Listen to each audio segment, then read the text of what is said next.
people get fired in meetings. I don't want to work at a company that people go in at 9 in the morning, leave at 5 in the evening, take 25 days of annual leave. When we are thinking solo GPs and investors who are building their own funds, we have to think about Finn Murphy. He's definitely one of the names coming up all the time talking to great founders. If you joined Google in the first 1,000, if you joined Facebook in the first 1,000, you did unbelievably well. Because he's doing the job in the trenches. Everybody's like, hey, he's helping me so much. Because they're like, oh, you're not coming in here being like, I know all of the answers. I'm just like, hey, I'm trying to figure it out at the same time as you are. Unicorn Bakery co-host Mike Mahlkow sat down with Finn talking about building Nebular and then also his new fund that's coming up. A lot of insights that Mike will discuss with Finn. If you're trying to sell the company and you like are in this situation and you're like, I need someone who I trust, you know that I'm not going to distribute that amongst the rest of the team and people are going to trade it for gossip. That we are having here on the Unicorn Bakery from one of the best solo GPs out there in the world. You're listening to the Unicorn Bakery. My name is Fabian Tausch. Have fun listening to this episode with Finn and Mike.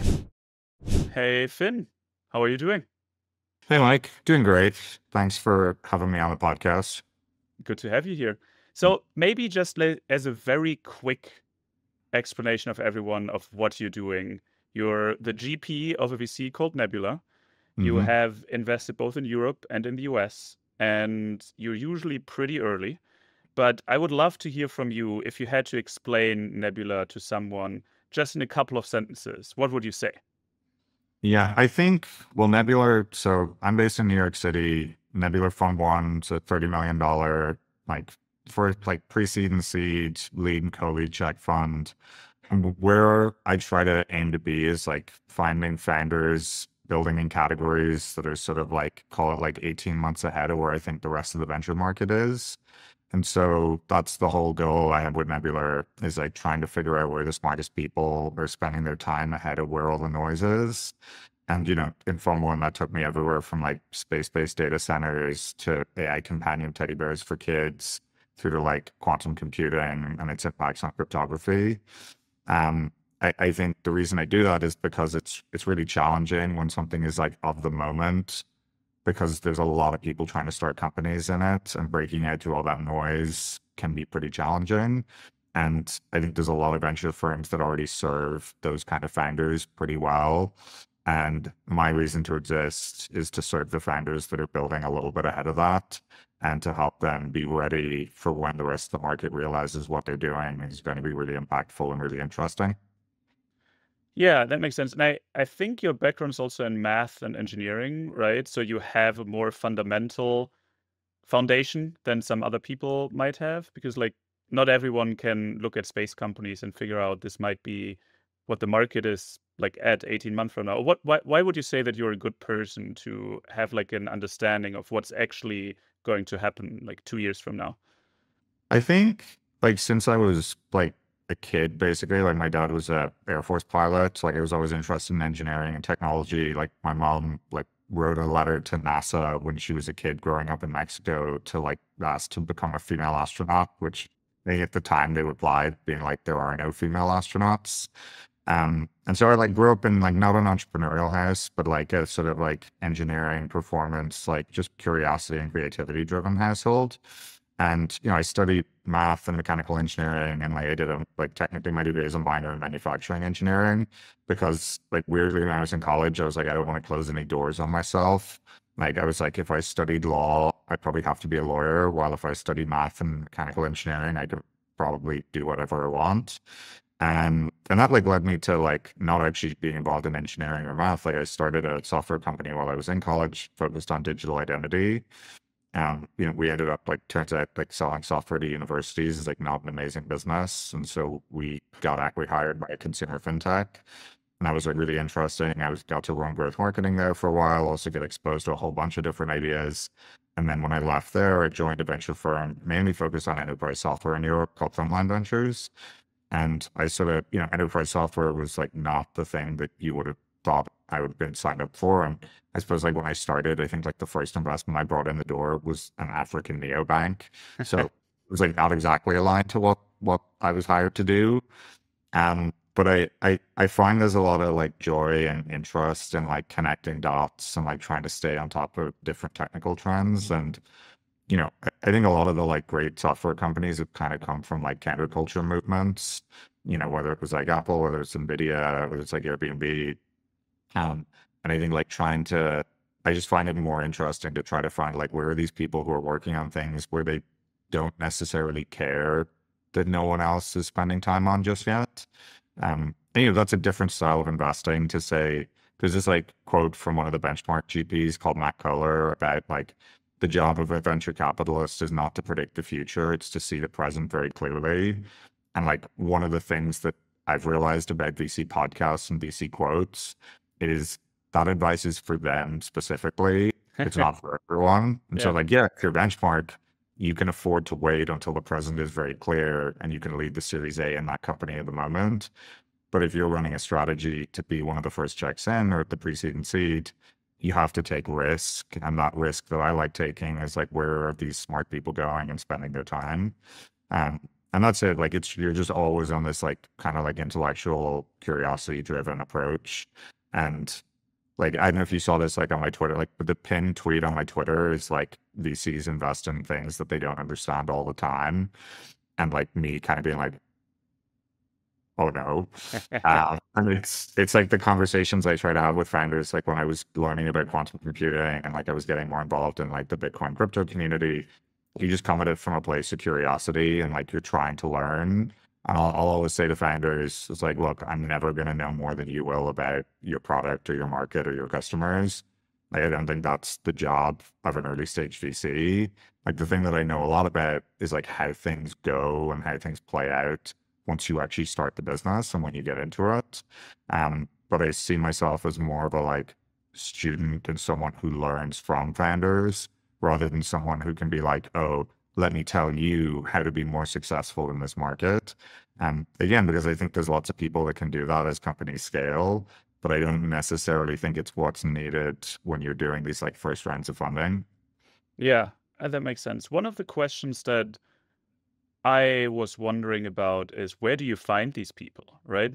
Like, I mean, there's like great universities where smart people congregate. You might find like specific subcultures of, for example, people who are really deep into quantum computing, or crypto is its own like large bubble with lots of like smaller bubbles inside, right?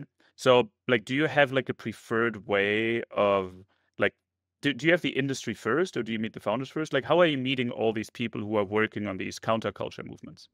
It's like a great point because like, so when I was raising my first fund, it was like, okay, so you're European, but you just moved to New York, but you're investing all across the US and all across Europe at pre-seed and seed. And I was like, yes.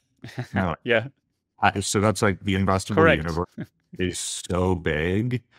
And so like when you're doing like early check, like first check investing, seed investing, it's still all down to like, are the founders amazing?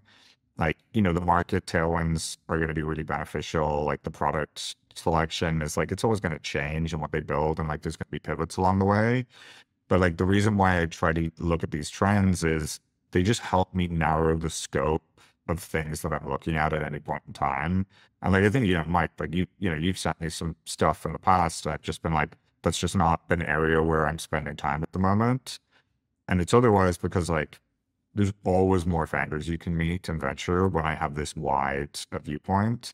And I use these trends to try to just like narrow that scope down because then it becomes kind of self-compounding. So when I started the fund 2.5 years ago, I thought there was a bunch of interesting macro trends that would make it interesting for healthcare, like particularly healthcare back office and healthcare IT businesses to really scale. And, I made an investment in a company called Hier that started to really break out and accelerate, and they raised their A and B within like 12 months of each other. And then that became compounding within other healthcare founders because they're like, oh, you did Anterior. And then I invested in this other healthcare business called Teton that again, like, basically plural came into it, like business started to do really well. And you sort of like within that scope, I started to meet all of these better and like high quality founders. And that was like 2.5 years ago. And I sort of played that out and it made like 7 investments in healthcare. But now I'm like, healthcare is super consensus. There's loads of teams building in it. And it's not that I'm not like taking meetings at all, but it's just harder to find those like unique people when there was less noise. And so like I've spent a bunch of time looking at like interesting applications of like edge computing for AI. I'm spending more time in like vertical applications of robotics. And again, one turns to another. You have a co-investor who you bring into one investment, and then they're like, oh, Finn, you should meet this other team. And that's sort of where these strategies like compound beyond just like the individual investments.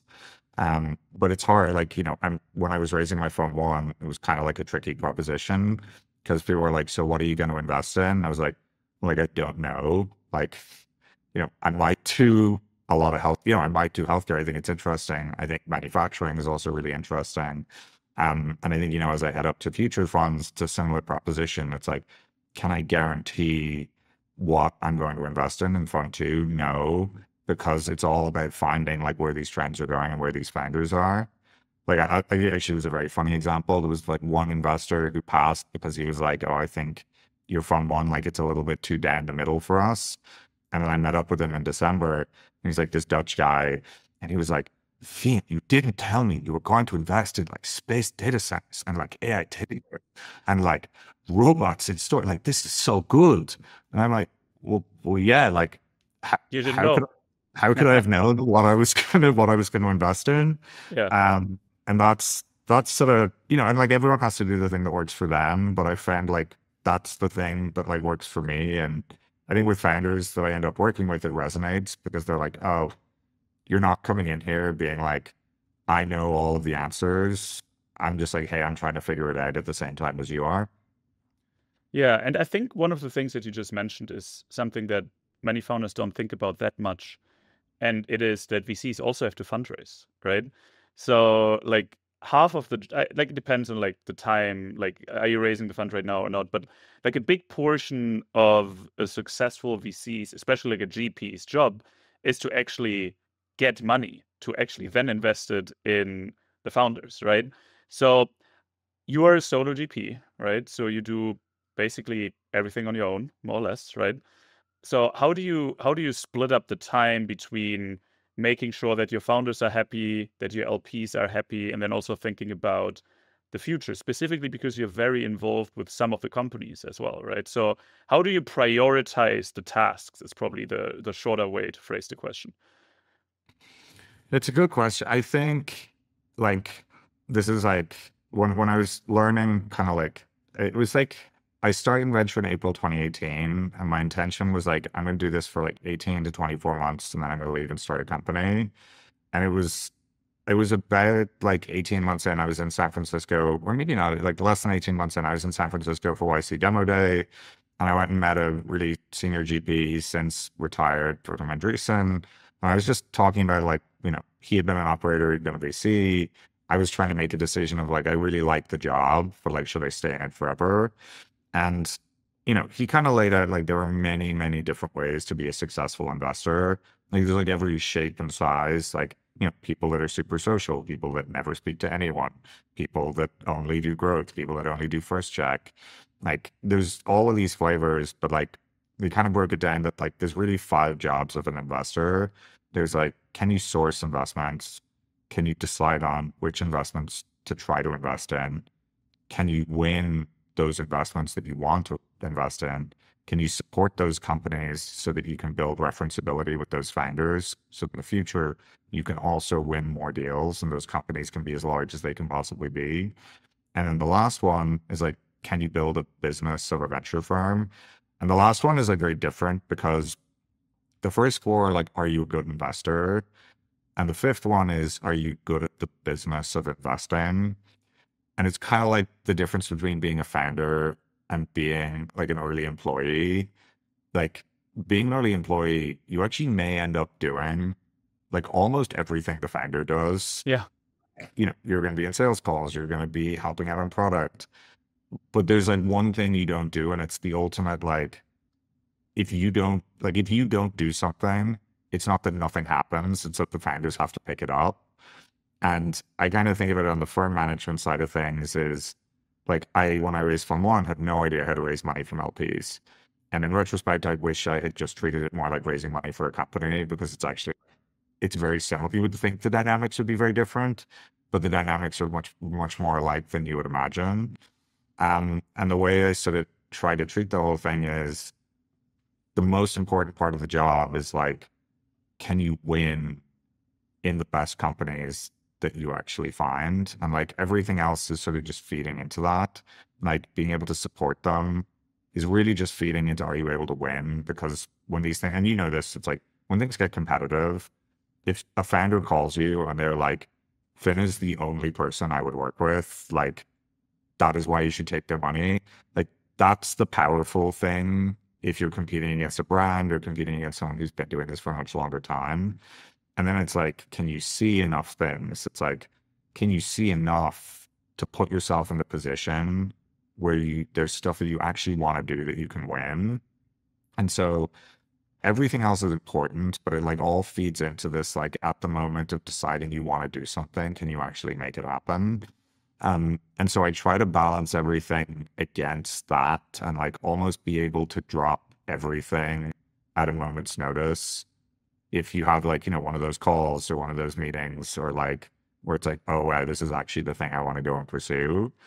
But that's like very hard when you're solo because there can be stuff that's, like, and I feel bad, like we've rescheduled this podcast twice because like this is important for me because it's like, you want to be able to have conversations. You want people to have a reference point to know what you're like. But if there's like a company that you really want to pursue and you really want to chase, it's like, actually, that's the only thing that matters. And so it's honestly just like managing my time so that I can do that. And that's like thinking about fundraising more strategically, thinking about like where I source things more strategically, and also like just being able to support portfolio companies after I invest more strategically. But that's kind of the sort of like founder of a VC firm, like how I end up having to think about it. Yeah, there's always like a little bit of a difference between like at larger firms at a GP and a like normal partner level even, right? Most of the GPs have to actually run the business of the venture firm, as you said, and then the partners sometimes contribute, but mostly focus on the actual four things that you mentioned, right? Investing. And in your case, you do it all. You do it all at once. And then you're also the whole support team for the founder, which also makes it very powerful though, right? Because the founder just has to trust in you. They don't have to trust in anyone else on the team. Like you are the package that they sign up with, which has some disadvantages, but I would argue it's also a major advantage because there's nothing hidden. It's just you in like your full form. And that's, I think, one of the things why sometimes working with the right solo GP can be extremely empowering because you just know that you built this relationship and you work on like a similar level together for the next, hopefully like 10 plus years.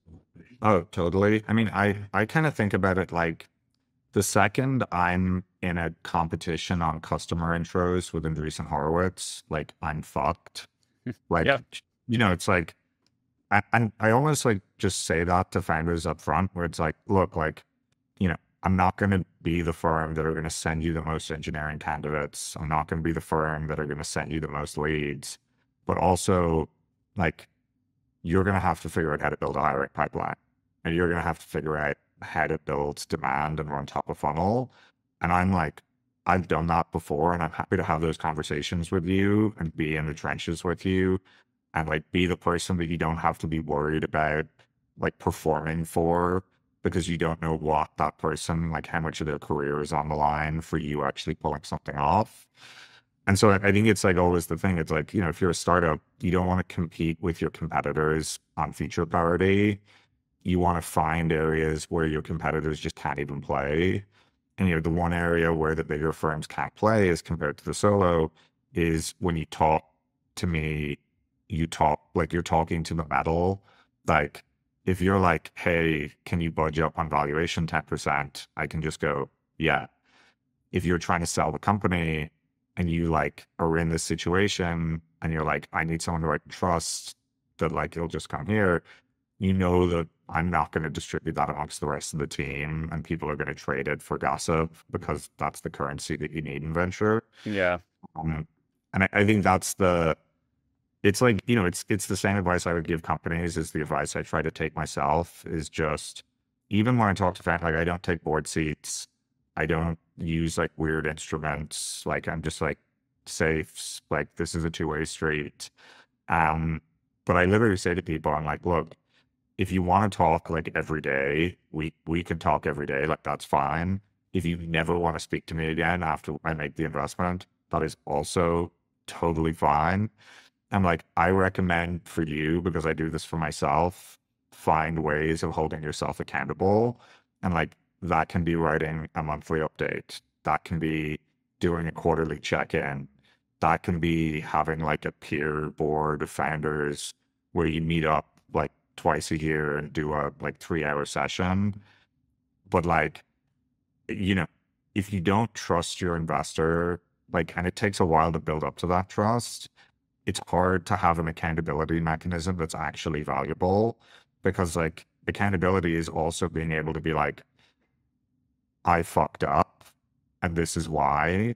And I think that's like one of the most valuable things you can have in a relationship with an investor, because when you're the CEO of a company, you don't want to, you have a team, and like you want your team to believe in you. And there's almost like a superhuman belief that's required to be like, hey, we have nothing, but we're going to build something that's like one of the greatest companies the world has ever seen.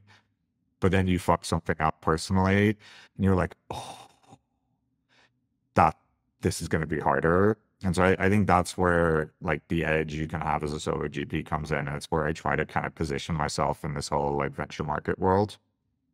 Yeah, I agree with that. Like on the angel investing side, for me, it's a similar dynamic, just like not as strong, because like as the angel, you're usually like not a super big ticket in comparison to like an actual fund, but you also talk to them on a different level, right? Because especially like if you're a founder angel or just someone who's like currently running a company, then often like the founders trust you with other things and they might trust their like larger investors with, because they feel that there is not the gossip mill that you talked about, which especially in like Silicon Valley, sometimes in New York, like also in smaller markets, can be an issue that most people are just talking with each other that work with the larger funds. But then also you just want like a trusted source that you can just like talk with when things actually like feel bad or go down. And this is one of the main things that I try to be for the like companies that I invest in. I like the like I love it when they're successful, right? That's what I want them to be. I want them to be successful. But where I feel the most honored is if actually something really bad happens and the first person they text or call is me. That is like just like such a good feeling that the trust is there, and then you can try to figure it out together. And this is actually something that I also heard about you from someone I won't name, but I think this is like the highest honor that you can have as an investor. I think if the founders trust you to actually go to you even if things are bad. So it's good that you brought it up. One segue that I would like to do is like both of us are originally from Europe. Both Mm. of us now live in the US, like both in New York as well, but like I lived in San Francisco for a bit. You, like when you were at the other venture fund, were spending time in different cities in the US. So let's talk a little bit about the European ecosystem versus the American ecosystem. There are a lot of angles that we can use, but maybe let's just start with the decision of yours to build your fund in New York versus anywhere else. Yeah, it's a good question. So like I was coming to the end of 20, it was like end of 21. And I sort of came to the conclusion that I was like, okay, I want to go do my own thing. Where do I need to put myself? And I was 29 at the time. I was single. I was like, it's not that you can't be successful in Europe. It's just harder. And I had a bunch of friends moving to New York. I'd spent some time in San Francisco in 2021, but it was like literally like bottom. San Francisco was a dark place in late 2021. I agree. And I came to this conclusion around New York where I was like, look, like the energy and the people and the willingness to take risks, like it just felt like a better location for me to like try to start my own business, and like my own business being the venture fund.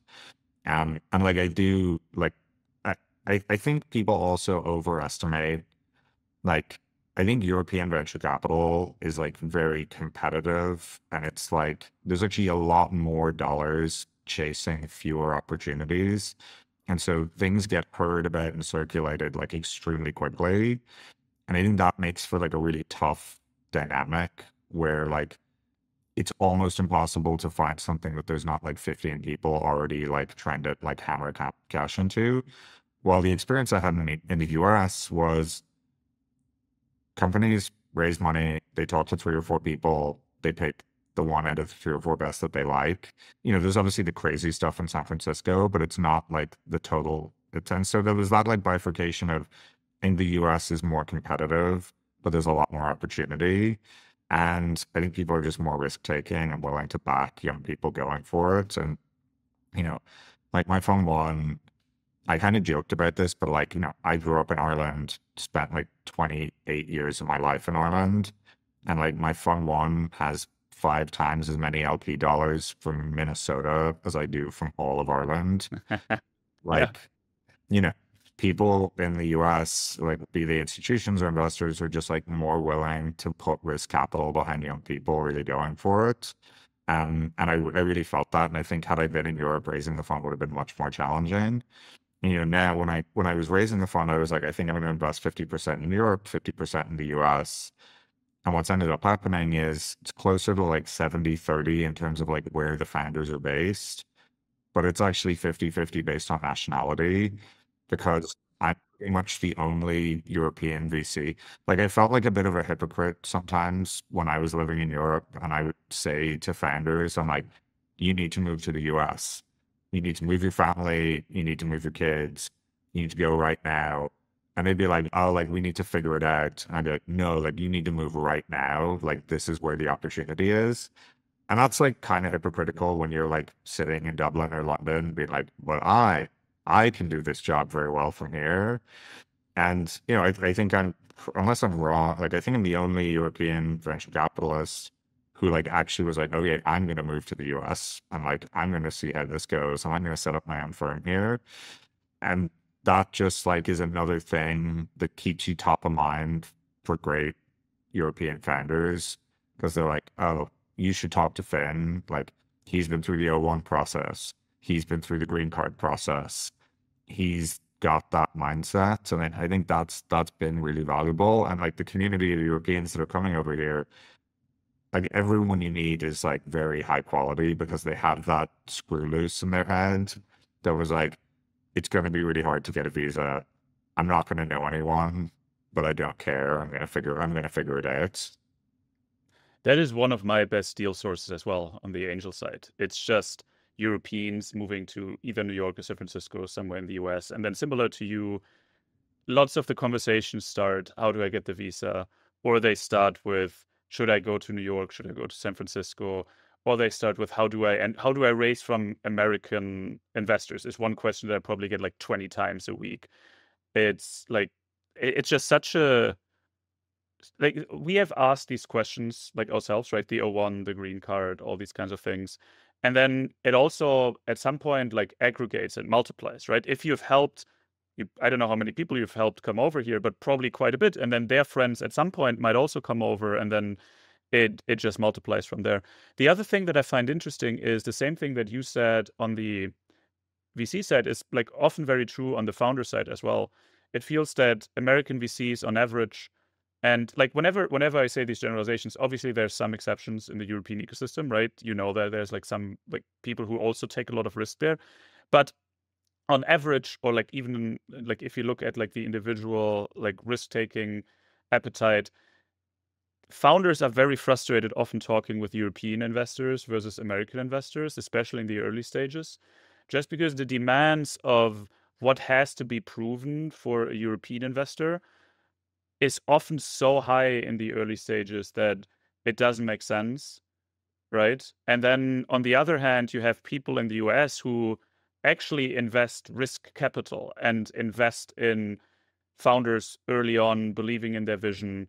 Part of that is probably just based on like valuation pressure and how big can the companies actually grow. But I think part of it is also like cultural and like who becomes a VC in Europe versus who becomes a VC in the US. So maybe like as a like just rule, who do you think should stay in Europe on the founder side, and who do you think should take a stab at it in the US? Do you have like some kind of heuristic for that, or is it very case by case? I think it's like less your type of person and more the type of company that you're trying to build. Yeah. And like, all of this comes down to ultimately where are your customers? And secondly, like enough customers to build a really big business, if we're talking about venture.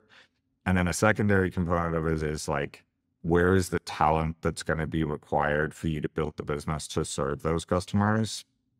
And the third component that people don't talk about as much is like, in terms of the ultimate exit, where are you going to go? Like US M&A markets are just like materially more mature than European ones.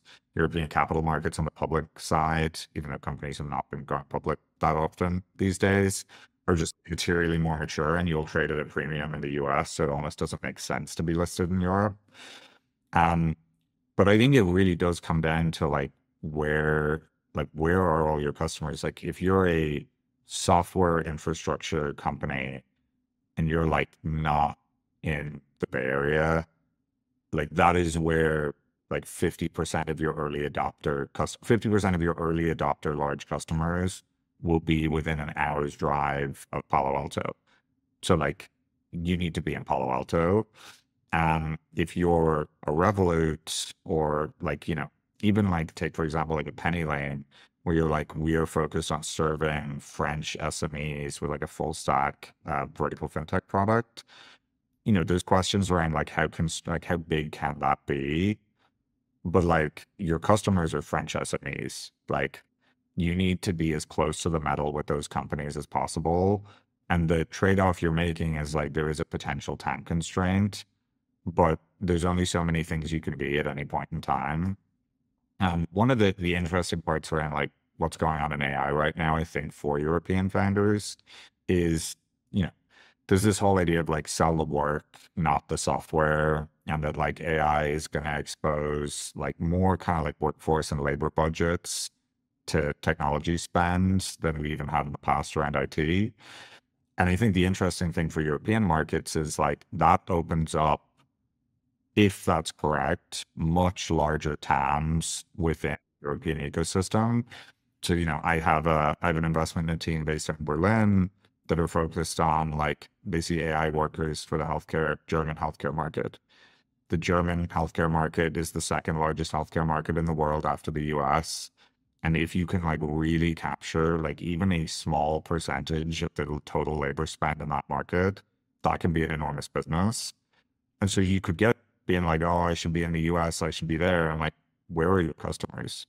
How big is that market? I have a similar investment in the Nordics in the accounting space where they're like, look, we want to be the biggest accounting and finance platform in the Nordics. And I'm like, be close to your customers, stay in Copenhagen.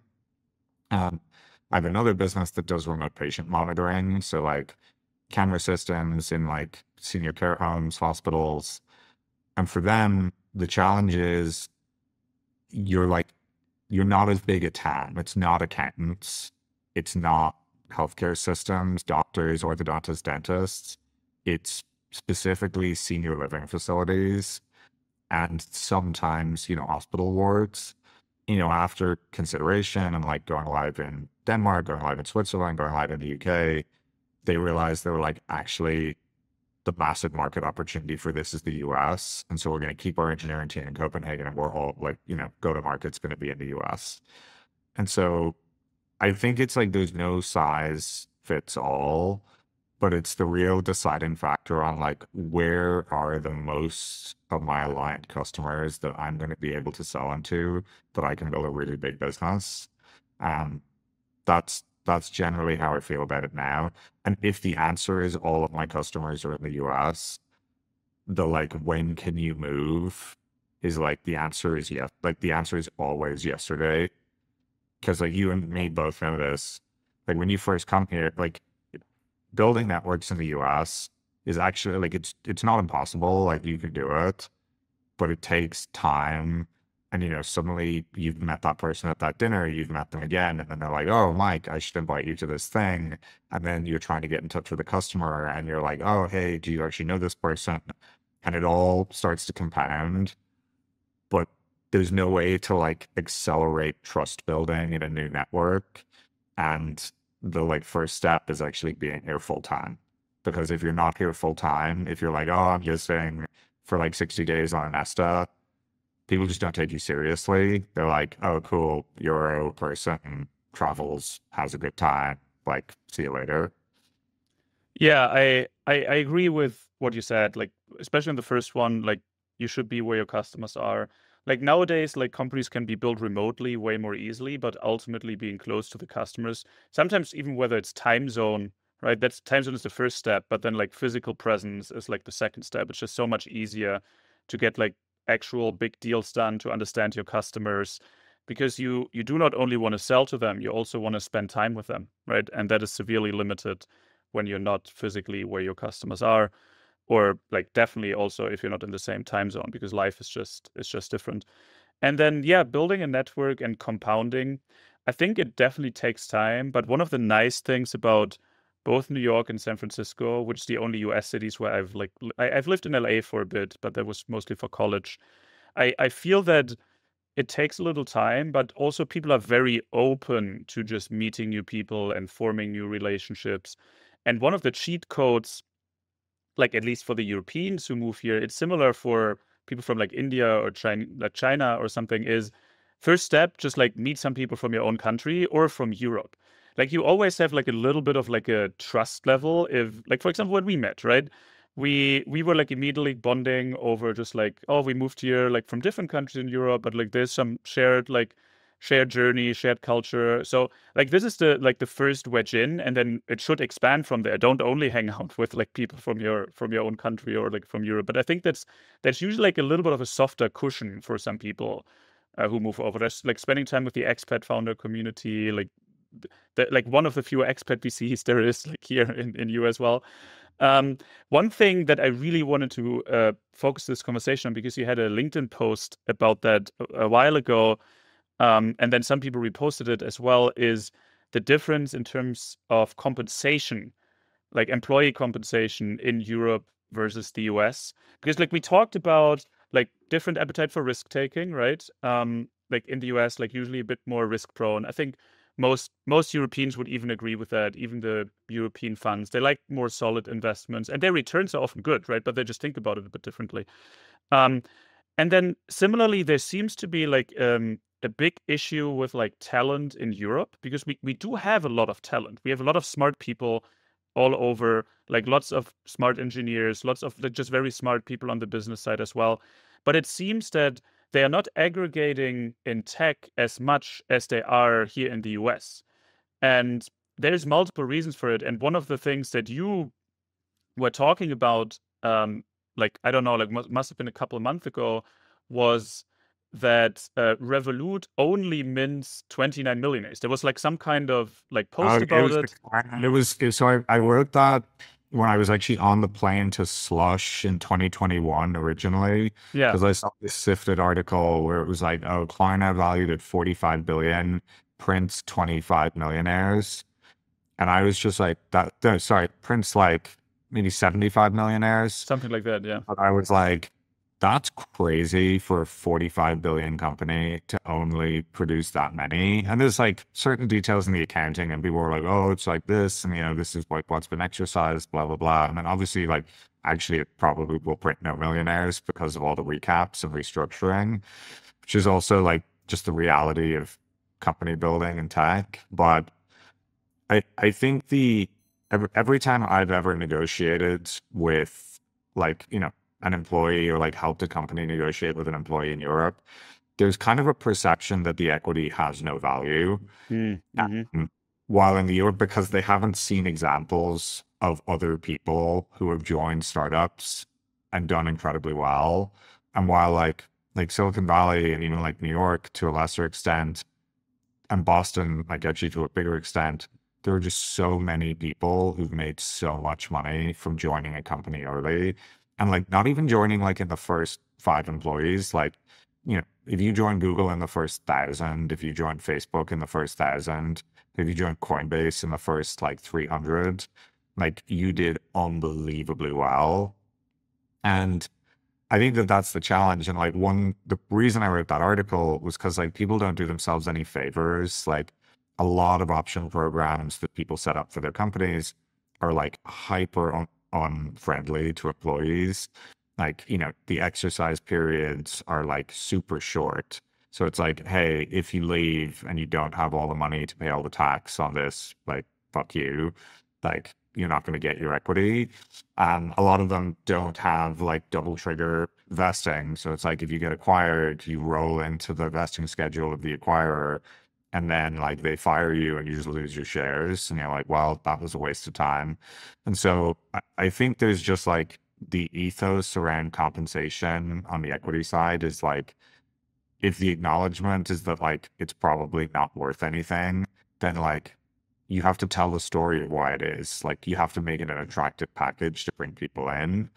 But I honestly don't see a fix for that until someone like Revolut goes public, and then all of these people in London are like driving around in, I don't know, Bentleys and like buying up all of the apartments, like damn, I mean, if they're still living by that new office in Canary Wharf. But I think it's that's like the missing fire in the European ecosystem. And I think like companies like UiPath produced like some wealth, but it wasn't as much as you would think. The Skype mafia, that was like one of the big early exits in European tech, they all actually did make a lot of money, and that was hugely accretive. And so, you don't need a lot of these things, but I think you do need a couple of them to start moving, or else, you just really struggle to get the momentum. Yeah, and this is like there's two things that I have thought about quite a bit. Like number one is like the compensation structure in general. But like the second thing that you said, I would like to start with, because this is, I think, one of the main reasons why the US ecosystem is so far ahead, right? It started a bit earlier. It also had like more large exits, which then meant that people who have done it before either started new companies or built the funds, like the VC funds that then invest in them, or like angel invested in like new founders. So like it's a very much a flywheel effect, right? If you have exits in a specific country and it is distributed, that like the employees also have like a significant portion of that, then that means that there's more new ventures coming and more appetite for like doing something like this again, which is why these like big exits are so important. And then the other part of it is I would agree that like the perception of equity is usually different. And then it depends a little on the countries as well, because like some countries have some like very unfriendly tax treatment of these equity packages. I'm not like a great expert on like the specific countries, but I know that there's like some big differences, at least compared to the US here, where you have like some very favorable tax treatment of the equity options that you can use here. The other thing that comes on top of the equity is also just salaries, right? Because like here in the US, like salaries, even at startups, are significantly higher. And in tech in general are just like higher than they are in Europe, right? In Europe, you have like a huge gap between startup salaries and what you can earn at a consulting or a finance firm, which is something that I assume a mutual friend of ours, but definitely someone who reposted your earlier post, like Lauren Rothwell posted about it, that like a lot of her very smart friends in the UK, they just end up in finance because you just earn 4 or 5 times the salary than like what you would get at an early stage startup. And whereas you can make more money, like in terms of like salary and bonus potentially at like a finance or a consulting firm here in the US, you can still make like a decent salary at the earlier stage startup. So do you agree that this is also an issue, or do you think most of it is like more on the equity side? I think the challenge I think like the challenge is like you can't have it both ways. Like, it's like if you're being generous on equity comp, like salary comp, and like you're also comping people like they want to go into finance, like I agree, like US startups pay more than European startups. Like, that's just a fact. But it's also like that their cost of capital is lower. And so a typical European pre-seed might be 1.5 million, while a typical US pre-seed might be 3. Like, but they'll be expected to kind of deliver on the same timeline. And I think there's like like the cultural thing is like people would put aside the lower salary if they believed in the risk and the equity upside. Mm. They don't believe it. And so like the short-term comp, like one of the things that I think actually this is a good example of Revolut doing really well is there are lots of people that can't move from London or can't move from Berlin, and for various reasons, family, otherwise, but like they don't want to start companies, but they want to work at a great company where people take their work very seriously. And that's the biggest opportunity in Europe right now is like you create the place where people go to do very serious work. And, I think Revolut really capitalized on this in London, whereby, people were like mix of psycho, like, people get fired in meetings, like, everyone is in the office all the time. But I'm like, for a certain type of person, like, I don't want to work at a company where like we don't fire the people that aren't doing anything or like aren't pulling their weight. Like, I don't want to work at a company that people go in at 9 in the morning, leave at 5 in the evening, take 25 days of annual leave, take 6 days of sick day, and like don't reply to emails after, 6 p.m. Like, you know, if you're in the period of your life where you want to get great work done, you need to be surrounded by other people that want to do great work. And I think that's really hard because in Europe, it's counter to the culture. But Mm. I honestly think that's the biggest opportunity to build companies in Europe right now is have that like very strong culture. And a lot of people try to build it. And then the first adversity they suffer where they have a really good engineer who just will only come in at 9 and will always leave at 5 and is uncontactable. And they're like, oh, but they're really good. And it's like, you just can't sacrifice that. The thing, because once one person is that way inclined, once you lose that intensity and you lose that energy, it's almost impossible to build it back. Yeah. Um, I have a and fun that, story about that actually.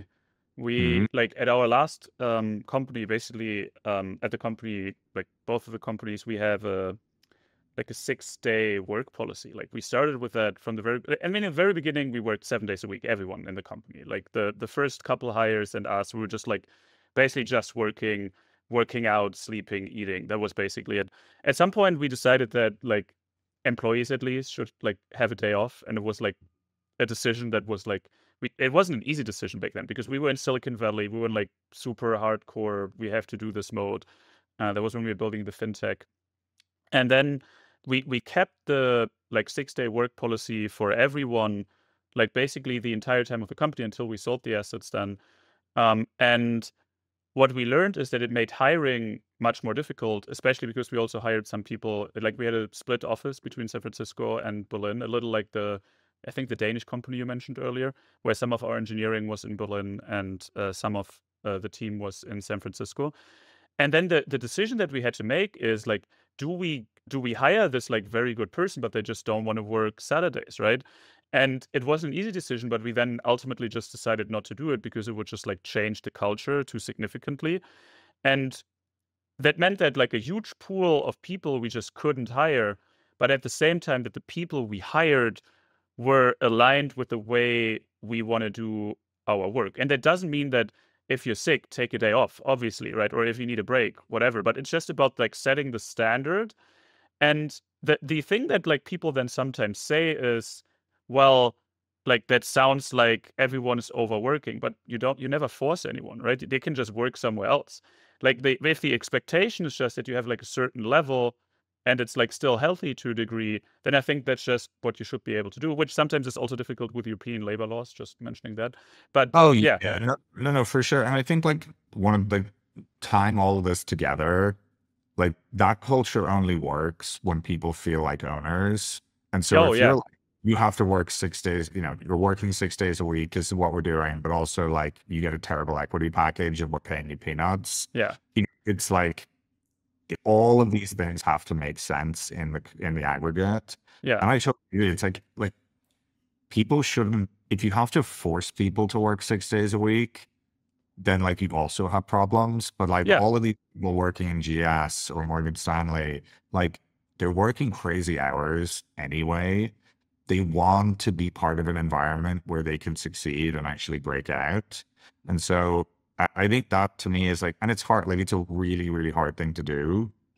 But like, there's a reason why the best companies in the world are like this, because like once you like catch the tiger by the tail, like it will try to fucking throw you off like constantly.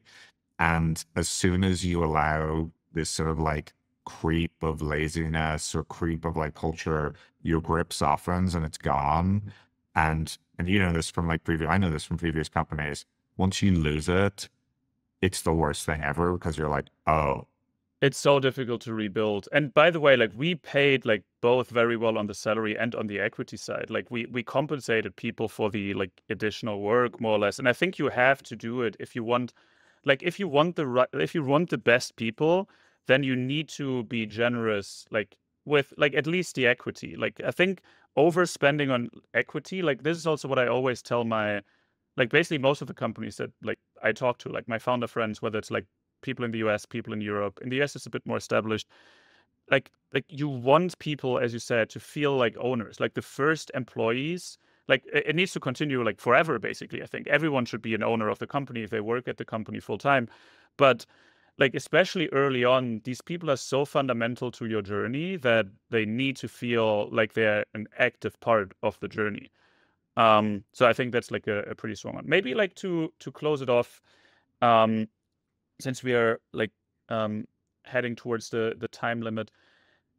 You have seen so many different founders, right? You have done it in Europe, you've done it in the US.